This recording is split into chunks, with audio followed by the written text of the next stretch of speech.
चला आज आपण वडापाव बनवूया।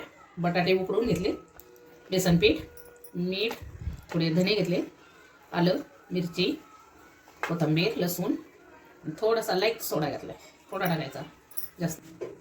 चला आता आधी बटाट्याची भाजी बनवून घेऊ। आता आपण तेल घातले, आता आलं, लसूण, मिरची वाटलेले त्याच्यात घालूया। आपल्याला जसं तिखट लागत तसं घालायचं। ती हळद घालू। आता आपण बटाटा घालूया त्याच्यात।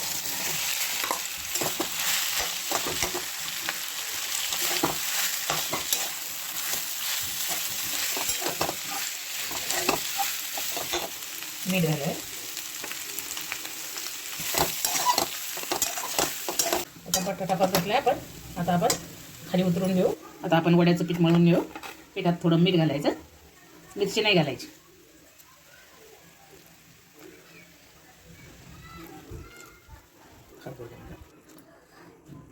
आता असंच थोडं थोडं पाणी घालायचं आणि जास्त पातळ पण नाही करायचं, घट्ट ठेवायचं।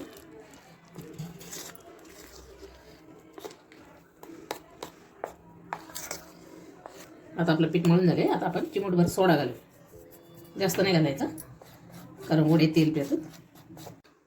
आता भाजीत थोडी कोथिंबीर घालूया आपण, बटाट्यात थोडेसे धने घालूया। धने थोडेच घालायचे, चव येते त्याने। अशा प्रकारे आता आपण वडे बनवून घेऊ।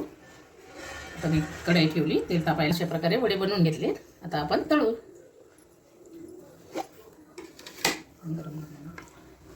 पिठात असे टाकायचं आणि असे दोन बोटांनी काढून घ्यायचं वरती आणि कढईत टाकायचं।